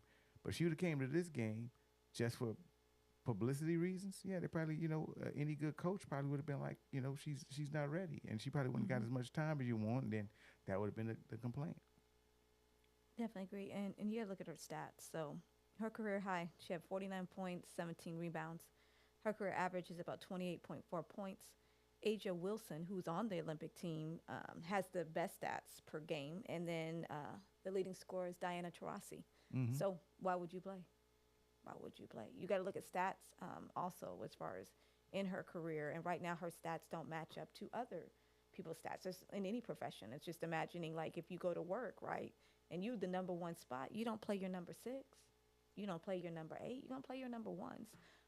So I just got to look at the stats that actually, and she's a phenomenal player, and she's gonna make the team. We all know that she's on the way. But this year, it's just we got to sit out and let the winners win right now. So that's where we're at. Yeah. So one of the stats that I like to pay attention to is the like button. So if you like this content, make sure that you click on the like button, and also make sure that you subscribe to Left-Wing Kingz and share this content on all of your social media platforms out there. So, good reason number 3 is team chemistry. The U.S. Olympic Committee had to consider team dynamics and overall strategy, and Caitlin may have not been a good fit. So, when you brought up things like Aja Wilson, Diana Taurasi, these cats done played together. And to your point, Ace, they play overseas together. They play in the U.S. together. They've played on Olympic teams together. They have chemistry. What are your thoughts on the team chemistry aspect, Wanda? Do you think that Caitlin probably wouldn't have fit? Right, no. And she didn't even attend the Olympic training camp. She was actually playing in her final games. So I was like, she hasn't had the experience of having those practices with these young ladies as well. So like you said, the Taurasi, Brianna Stewart, Jewel Lloyd, like all these people have played together multiple times. It's just like bringing somebody else in the mix. I'm not saying that she couldn't hang, but I'm just saying she didn't do the practice. And what happens, we all know, even in high school, right? You don't go to your high school practice game. Did you play? No, you were sitting on the bench.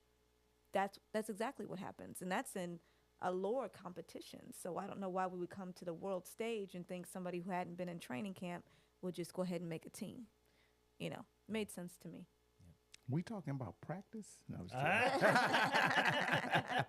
kidding. I had to do. You set it up. Yes, I had to do it. Absolutely right on that. I mean, look, you talk about Diana Taurasi and Aja Wilson and the name, and and Sabrina Ionescu. Well, all these names you talking about, man, got years in the league, man. Got years overseas. Like been playing this game for a minute. Caitlin Clark was just coming out of college and did great things in college. Hasn't transformed over into the world stage yet. You know what I'm saying? So talk about team chemistry. Yeah, I mean, why would you do that? You'd only do that for marketing reasons, but you don't even have to do that because she's already marketable. End of the day, end of the story. And it's funny because Bill Maher's last show, he had Charlemagne the God on here, and he was talking about the same thing we're talking about right now. And Caitlin Clark has done one thing. End of the day, end of story, what Caitlin Clark has done is she's put seats into the games for the WNBA. She's an attraction. People want to watch the game. And he said something interesting. He says, man, anytime you have somebody who's excelling, they're a race that's excelling in something that they're not supposed to excel in, that's just an attraction. Just look at Obama in politics. Right. Caitlin Clark in basketball right now. It's just, Eminem in hip hop. He says it's just an attraction. And with that attraction being said, she puts butts in the seats. Doesn't have nothing to do with her playing style and playing ability. She's still developing. I did a post on IG just, when I heard this, and I put a picture of Wemby and said, hey, Caitlin, they were going after Wemby too. Not shooting at her, but just the reality is, as great as he was in the European game or whatever, guess what? When he came to the NBA, man, they came after him. You know what I'm saying? They beat him up. I looked at every damn game. They beat him up every game, until whatever. So that's just the maturity of the game. And they're trying to say, hey, you were great in college, wherever you were, but now you're here. You know what I'm saying? Also, we don't know you. So why would let's go represent United States, they're going to put her in the middle of that just because publicity? Well, she's already got that. Yeah. You know what I'm saying? She's already putting butts in seats. So what would be the reason other than, why would you break up that chemistry when you got people that have been playing with themselves for years? This their second, third Olympic. Yep. You know what I'm saying? So, yeah. And then, and I'm pretty sure you probably got the information. We can look it up. But I can't remember. Don't the women most of the time win the gold? Yeah, we've all won except one time. And so they don't play. Like they're play. Like, we are here to win, and they've only lost once. They don't play. Yeah, and they came in 6. Gino, the coach of Connecticut, basically said she's not strong enough yet. Yeah, they come to. She's not built up strength wise for that game. And I truly believe on that. Like, I'm pretty sure, because I think that's her issue right now is just kind of strength, endurance. Like, she's finding out that because anytime you're doing something professional, when she was in college, she practiced at she practiced here and there, but it wasn't her lifestyle. When you become any professional sport, it becomes your lifestyle. When you have to work out over the years and practice the whole time, that's a whole different game, and you have to grow into that game. It ain't no more. You got a psych ops test or whatever the case may be in college. Then you go play. It's not part-time basketball now; it's full-time. Well, you got people who've been full-time for 10 years. Yeah. And got personal trainers and workouts and all that stuff. So, so it's going to really mess up team chemistry if they just throw her in the middle of that. Yeah. So another thing that's kind of similar to the chemistry is good reason number 4, which is the focus on cohesion.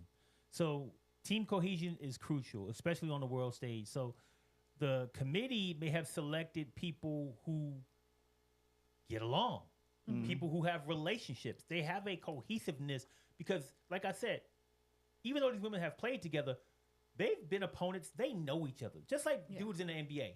These dudes know each other. They friends. They've been. She just got in the WNBA.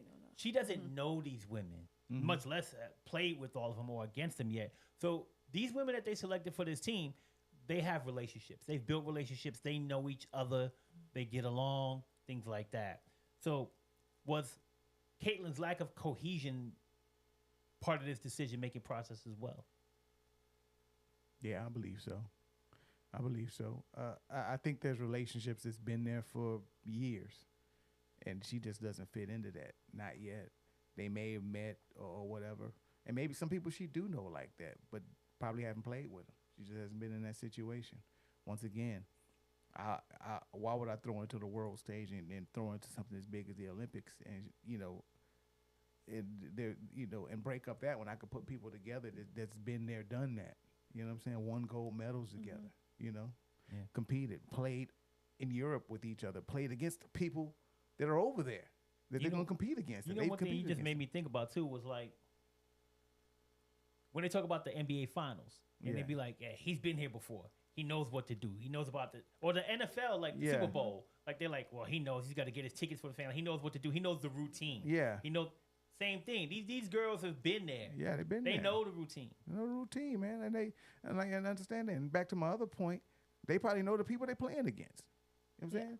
And Caitlin probably ain't played against none of them people. You know what I'm saying? So it would be it's a learning curve. They're trying to catch up. They know the international games, different rules. You know what I'm saying? They understand. They probably played in in Paris. They probably played in some of those places and competed. They know the gym. They know what the Starbucks and the Subway is over there. Right. They won't know what nightclub to go to and what nightclub not to go to. Yep. It's a lot that plays into that. So why would they break that up once again just because Caitlin Clark is there? And like I said, once again, we're not talking about, and I think a lot of her fans think you're thinking about talent and skill. Nobody's saying that. Nobody's taking the talent and skill away. I had this conversation with a lot of people because I have, it's funny because, all my friends, we talk ball. And all of us probably been 20, 30 years, whatever, however you want to say. We've been talking basketball. So some of my friends say, hey, man, we walked up to me and say, hey, man, what's up with this Caitlin Clark girl? What makes her so special? They didn't even look at her. Just heard about it. I mean, they and so I have to break it down and tell her, of a fan of basketball, she got game. You know what I'm saying? Like, she can really play the game. Now, she's developing and she's getting where she needs to be. She needs a team around her, but the girl's got game, so nobody's taking away from that. But you got to understand that there's a lot of other people and a lot of other reasons why she wasn't going to fit with that Olympic team. Yeah, I agree. I think her leadership skills, the resilience. I was thinking about handling failure. You know what I mean? Like, she's always been number one, right? But the Olympics, like you said, you dealing with a different beast than some people who have been playing for years and internationally and the different rules. And then I think about like strategic thinking and strategy. She's not going to have that because that comes with, again, experience. And so you have those people that you want to put your number ones, the strategic thinkers, the ones who've had those experiences, the ones that is going to pull it out in the end. And I just don't think she's ready for that. Once again, no rookie made the team. And if there was a rookie who made the team, she would have been the one. So I don't find any surprise or anything abnormal about the decision. I think what you just said just leads to the good reason number 5, and that's pressure, expectations of being on the world stage. So, I mean, Olympic, it's intense. I think we touched on that earlier. Like, it's the world. You're representing the U.S. against the world, and the pressure of the expectations is really high. So, I know you touched on it just a second ago, but do you think that the Olympic Committee was trying to protect her from that pressure? Yeah, because I think you have a high level of not just physical, but mental resilience. And again, I don't think she's had that experience in that because she hasn't really failed because she's always been leading now, right? By example, as far as college, I think right now she's kind of navigating through that, even being with the WNBA.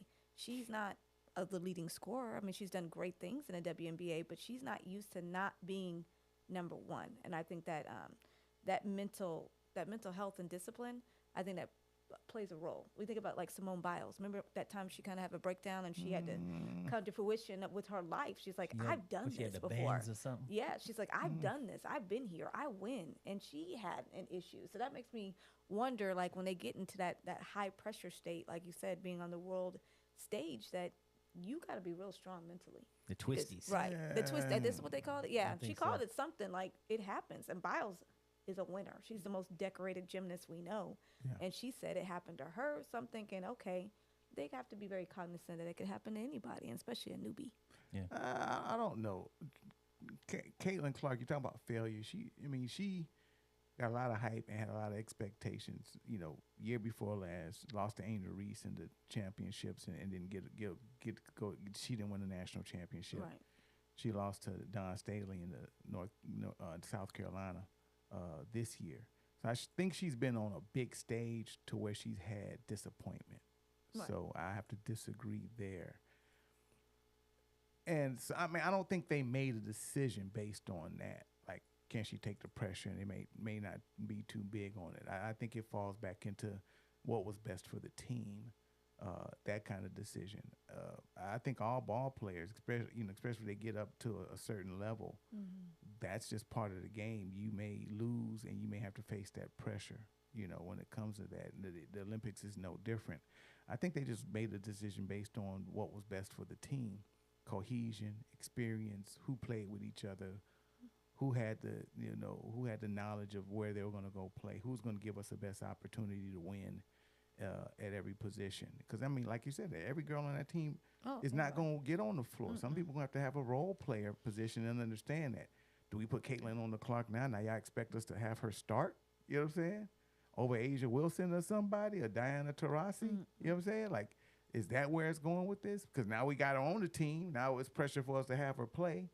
Or are you going to be happy because she played in the early part? We were giving her she was the garbage man last 2 minutes of the game. We got her in there real quick just to put her in. See what I'm saying? So I think that came more into a play than, does she have the capability to handle the pressure? I think she does. I mean, even in both of her losses, we didn't hear anything about Caitlin Clark losing it or having the twisties or, had so to you take up some. there in front of the world. I don't know.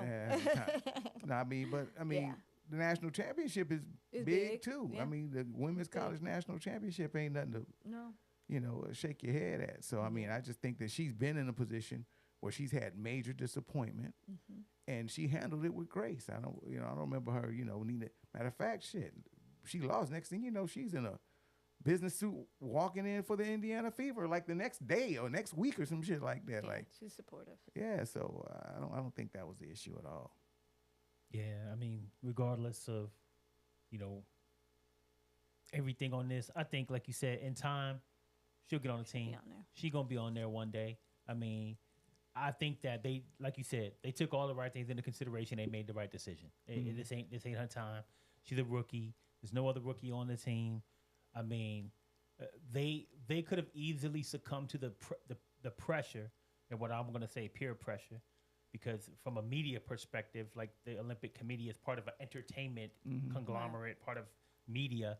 They could have subjected them. They could have succumbed to peer pressure and just picked her and put her on the team just because they know everybody wants to see that. They trying to win the freaking gold medal, okay, for the United States. They're making decisions based on that. They have key objectives and results, and their outcome for this is to win the gold medal. Their outcome is not to make Caitlin Clark fans happy or to get some type of marketing. Like you said, they don't need marketing, promotion. They don't need any of that stuff. Their objective is to win, and they took the things into consideration. They looked at all the deliverables and said, this is what we're going to do to get there. And that's what they did. So, at the end of the day, they made the right decision in my mind. So, I want to thank everybody out there for checking us out this week. Now, next week, we'll be in Montgomery, Alabama. So we're not going to be around for a live stream next week. So just make sure you come back the week after that. We're going to be back. A trip in here, man. Yeah, we've been running around everywhere. What you been doing? People marriages. And we've been running around. I benefited off of one of them. They had a whole case of bill over there. We doing some things, man. So, at the end of the day, I want to thank everybody out there for joining us for another live stream. Everybody on YouTube, Facebook. I want to thank everybody out there for listening to us on Spotify, Apple Music, all of those things, man. We appreciate all of you guys for coming through. And I want to show some love to my man, Peter J. Milner. I know he's in a bad situation right now, man, but still, praying for you, Keep man. your head up, Pete. Keep your head up, bro. We'll see you guys next time. We out.